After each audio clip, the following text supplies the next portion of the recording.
and welcome to my combined November and December studio vlog. You're going to see a little bit into my November, which was pretty much exclusively market clips. That's all I did in November. And then you're going to see into my December, which I was actually able to sit down and finally make art after a few months off. Sit back, get comfortable, get some tea, enjoy watching what I got up to these past 2 months.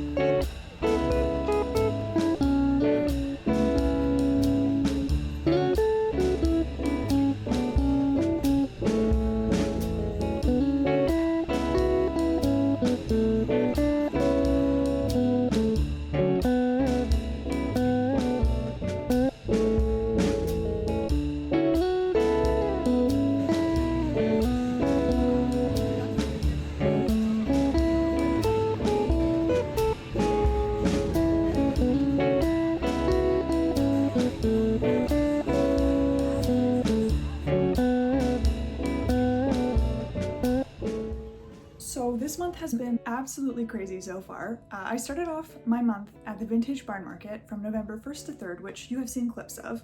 And then almost immediately after that, me and my family went on a little vacation for a week. Today is the first day back, and I woke up bright and early in order to get as many frames as I possibly could for my next market, which is tomorrow. It's tomorrow, which is a Friday, and then the Saturday and the Sunday, November 15th to 17th. Luckily, the thrift store was amazing today, and I got a whole bunch of really cool frames. What I like to do with these frames is repurpose my misprints. So I often get prints where my printer just decides that it doesn't really want to finish the rest of the print, and so it's cut off from like the bottom down, and I can't sell those. So I crop them so that it's like a portion of the misprint, and then I put them in small frames. And then people can have a print that they don't have to worry about framing, and it's all ready to put up in their place. So I found some really cute small ones. The thrift store has been kind of hit and miss lately. I haven't found any good frames for a very long time. Today, I think I walked out with 9. So yeah, 2 small ones, and then a handful of like medium ones. So I've got this one, which has like glints of gold in it, which I don't think you can see very well here on video. I have this one, which is like the most boring of the ones that I have. It's very, very 90s because you just sit it in your corner like this, but I thought it would be cool to take one of my landscape style prints and then cut it in half and have it extend over the whole frame like this. So that's what I'm going to try and do. I found this one, which initially I thought it was like beige, but it was actually just like extremely dirty. So after a lot of scrubbing, it's now a white and gold. I really like this one a lot. I've got this one, which is kind of like a wrought iron fence. I found this one, which some might consider is absolutely hideous, but I think is really cool. I don't know which one of my prints is gonna fit in it at the moment, aesthetics wise, but I'm excited to see what person will purchase this at one of my markets. Very standard square frame. Nothing special about it, except I think it has one of the previous owner's cat hairs in it, which I think is really funny. And then this last one is crazy. It's see-through, and it's berries. Raspberries, strawberries, cherries, grapes, you name it, it's here. I haven't decided entirely yet if I will be selling this at one of my markets or if I'm going to be selfishly keeping it for myself. I only have a small handful of misprints at the moment, so I will try and figure out which frames they're going to go in right now. And now I have a whole bunch of extra frames for future markets, which I'm very, very excited about. And if you are wondering, yes, I am extremely tired after a long day of travel and basically just going from one 3-day market to the next. I don't know how I'm doing this other than I'm running on a lot of coffee.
My lovely friend Parker makes all of my stickers for me, and he was kind enough to drop off a box of my newest batch of stickers to my second day at the market.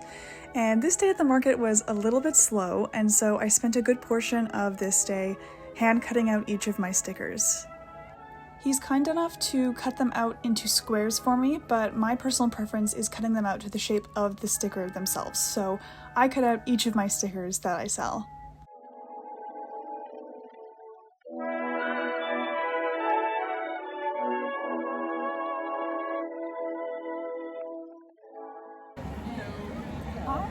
Good, how are you? Good as We well. meant to come back up earlier. We didn't believe it. I'm so glad you remembered. I was literally just passing by, I'm like, oh right, I forgot to be here. I know, I saw you both hovering before, Yeah. and I was like, oh darn, it's busy. Your art is so pretty. Thank you so much. Are you a tattoo artist? No, I design tattoos, but I don't do tattoos. I thought I might have recognized your art. Maybe I'd recognize it. People have gotten my work tattooed before, so Yeah. yeah. It is very beautiful. Thank you so much. You have a lovely day. You as well.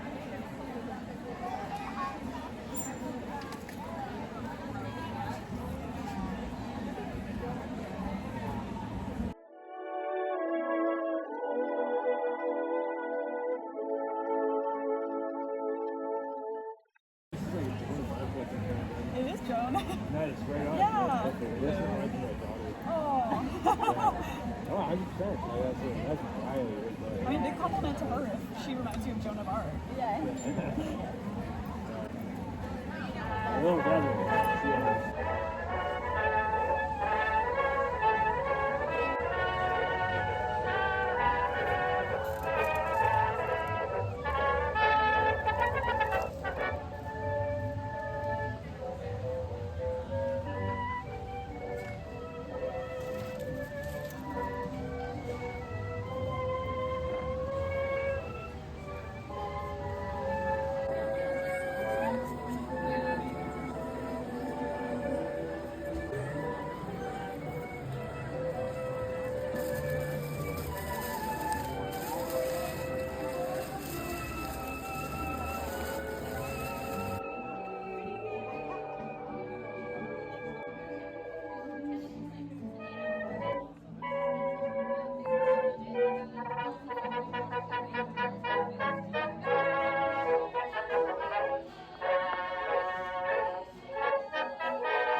I just finished my very last market of 2024. I counted, and I think I did around 30 markets in 2024, which I don't know. I literally have no idea how I made it through that. This past month of November, I did 2 weekend markets, so they were both 3 full days, and then 1 regular day market at a local university. And I had absolutely so much fun, but my body is so exhausted. It's a little bittersweet. I am grateful that my markets are done because I'm ready for a big break in December. But it's been a few days and I'm already facing market withdrawal because I've been doing at least 1 market every single week since June. I think I've picked up a few new things doing markets again this year. This was my 3rd year doing markets, and this year I feel like I learned a lot. I've learned that a lot of the young alternative people have left my city. They were here a lot more 2 years ago, but I feel like within the last year, they've all kind of moved away. Maybe they went to university or moved closer to the west in Vancouver. But either way, the markets that I've been doing for 3 years now They were heavily populated with old people this year and not a lot of young people, which inherently is not a problem, but I do know that my art tends to scare away the old people, and obviously I'm at a market to sell, and so that's not really a good combination. I think my goals going into 2025's market season would be to do a lot more Vancouver-based markets, but a lot less markets overall. I think doing one market a week for almost a whole year is a little bit too much for me. So I'm thinking if I do bigger markets in Vancouver, but less often, that's better. If you have visited me at any of my markets, I just want to say a huge thank you. I love meeting all the people that follow my work online. It makes my job feel a lot more real when it's not just anonymous accounts online and I can actually talk face to face with people. And obviously when you buy from my shop, it's supporting what I do and helping me do this full time, which I'm eternally grateful for, so thank you. Anyways, fun stuff now. I wanted to show you a few items that I collected in my markets this month. I tend to not buy things for myself when I vend at markets until the November markets, because those ones typically carry a lot of vintage things, which is obviously what I'm into. And so I kind of buy a little bit more for myself on November markets. So the first thing that I bought is honestly like the best thing that I've ever seen in my whole life. So she was lovingly handmade by the sweetest old lady at one of my markets, and she just had a simple table with like a giant collection of these pom-pom Christmas ornaments. Most of them were cats, there were a few mice, some snowmen, etc. But she was only $4.50, and I just couldn't leave her. Everyone that I've shown her to thinks it's the ugliest thing that they've ever seen, but I honestly think this is the best purchase that I've ever made. So the next thing that I bought is a vintage cat charm necklace on a new chain, and my vendor neighbor was selling these, and so I saw it while I was vending and I was like, I cannot leave without her. Her eyes are like incredibly haunting. Good purchase. Next, this one was kind of an impulsive purchase. But there was one woman who is like a professional costume designer, and she was selling a bunch of medieval dresses that she doesn't need anymore. And so I saw this one. I don't own anything like this, but it's now my new favorite article of clothing.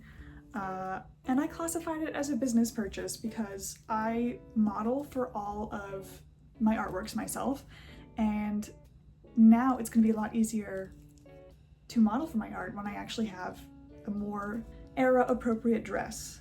I don't know if she sells these anymore, because all the stock that she was selling at the market were stuff that she didn't need anymore. She was just getting rid of old stock, but you can always see, hopefully. I would model this for you, but the house is cold, it's winter. Maybe you will see this in the summertime. I will probably actually wear this to markets because might as well. But believe me, it's stunning. And then I didn't buy anything else at the market, but two of my lovely, lovely market regulars brought me some books. They brought me the Collector's Book of Dolls, which is truly disturbing. It is from 1987. It's just a giant collection of dolls from the past, going through history and trends, and I am going to spend many, many happy hours looking through this book. They also brought me A History of Dolls and Toys. Same thing, I think it's a lot more informative, and it's also a lot more terrifying. So thank you to Sid and Lara. You two are truly a joy, and I'm very grateful. For the last week of November, I have been trying my best to finish all of the Christmas gifts that I want to make for the holiday season ahead. I'm not the biggest fan of buying gifts. I like to make gifts, but I only like to make gifts that I know my friends and family will love and use. So I had an idea for my friends to make them bookmarks of their pets. All my friends are really big readers, and so I thought this was a very fitting gift. But obviously to make the illustrated versions of their pets, I would have to draw them out, which leaves me with the original drawing as well. So I'm also gifting them the framed version of the drawings. So now I'm going to give you a little tour of the pets that I have illustrated and the bookmarks that I have made. I didn't film me making any of them because I was like super in the zone and I felt that filming would take me right out of it. But I will give you a tour now. For my friends Tyrell and Rebecca, these cats are going to be going all the way to Norway. We've got Edvin and Edmund, and I made them as little boys because they are the most trouble-making cats that I have ever met. And I found this really cute folding vintage frame that I put them in, which I think will be super adorable in their house. And then what I did is I scanned the artwork in and I edited color into them just so they had something different visually to look at instead of the same artwork twice. I have these cuties right here. I'm really happy with how these ones turned out. I think eventually I'm going to make myself my own copy of them because I love Edvin and Edmund so much. Here's a collection of pictures of me cuddling with them. So I made a handful of these little guys, obviously one for each, for Tyrell and Rebecca, and then one for their roommate as well. Next, for my friend Emmy and Isaac, they have 3 cats. So the first 2 are Bella and Percy. Most of my friends have boy animals, which I think is very interesting. Bella is the only girl. Bella's the only one. So we've got Bella and Percy in another folding frame. And then we have Riddle in his own frame. And then I have them as bookmarks and colored. So Bella, Riddle, and Percy.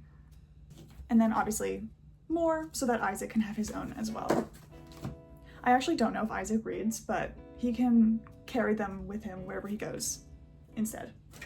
And lastly, for my friend June, I couldn't find any more of the folding frames, so each of their cats are separated. We have old Sweet Man Norton in a silver frame. We have sleepy little Franklin in the cutest little grapevine frame. And then Sweet Theodore, also in a grapevine frame, but this one I didn't realize didn't have glass until after I purchased it. So I will be scooting over to the thrift store again today to either find a really gross frame that I can just steal the glass from, or just find a new frame to put this one in entirely. And then obviously the bookmarks once again, Norton, Theo, and Frank. I had so much fun making these for my friends, and I can't wait to see their reactions to them and see them using them in their books.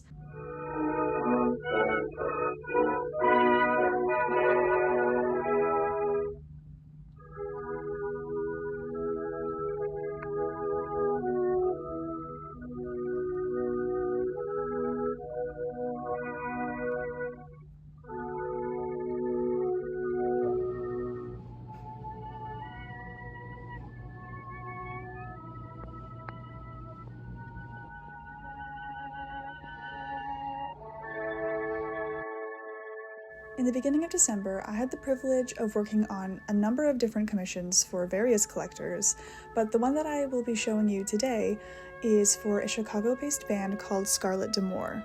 I had not heard of them before they had reached out to me, but their music is absolutely wonderful. But they have a new single coming out in about a month or so called Ticket to Heaven, and they asked me to illustrate the merch that would be associated with this single. So this concept is mostly their idea. They wanted a illustration in the style of medieval saint paintings, but the saint would have a little bit of devil features going on.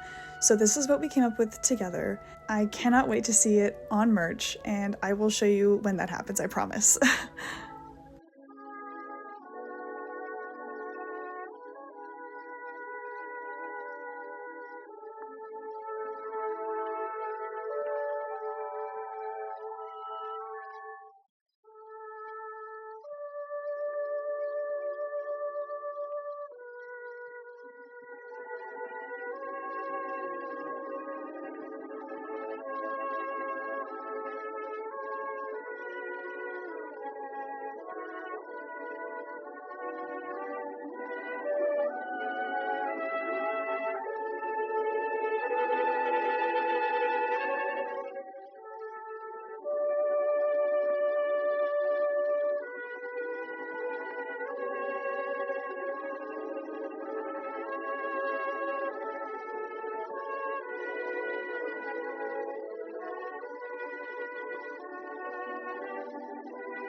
Hello, it's me again. I hope you enjoyed watching what I got up to these past 2 months. I have a few things I'd like to share with you before I let you go. The most exciting first is I have now opened the Patreon secret shop to the public indefinitely. I have a big collection of exclusive Patreon prints and stickers that were normally just accessible to my friends over on Patreon. But that pile has grown and grown and grown, and I think it would be the least wasteful and the most beneficial to everybody if anybody can shop the leftovers anytime. I'll have a link to that in the description of this video, but if you've ever wanted to see what I mail off to my patrons every single month, and if you wanted to have a few of those things for yourself, you can now buy them in my Patreon shop. I've gotten into the tradition of making an illustrated Christmas card. I did it last year, I didn't mail them out. This year, I actually turned them into postcards and then did mail them out to both my friends and family and then also those in my Patreon. I have a big handful of them left over, and I would love to mail these out to you, and you can find them in the Patreon shop. They've got a cute little illustration of both myself and Walter on the back, so if you're interested, Patreon shop, that's where you can find them. I've been knitting a lot these past few months. That's something that I've not really been sharing in my online platforms. I'm actually wearing my first ever sweater. I made it without a pattern, and I think I made about 80 individual knitted squares and then painstakingly put them all together. It's very wonky, it's very clear that it's handmade, and I still have like strings hanging off it that I have to deal with eventually, but baby's first sweater, yay! But anywho, I hope that you folks have had a wonderful past few weeks, that your holidays have been lovely, that your new year has started off wonderfully, and I'm so excited to see what this year brings. I want to say a huge thank you to those who support me in whatever capacity, whether you've bought prints from my shop, whether you're a patron, whether you're just a subscriber here on YouTube. It's just really, really cool to me that people follow along in my art journey and care about what I make. So thank you so much for being here. Moving into the new year here on YouTube, I'm going to continue making monthly vlogs, and I'm going to start posting some daily vlogs over on Patreon as well. So I hope you're not sick of me yet. I hope you have a lovely rest of your day, and I will see you next month. Bye!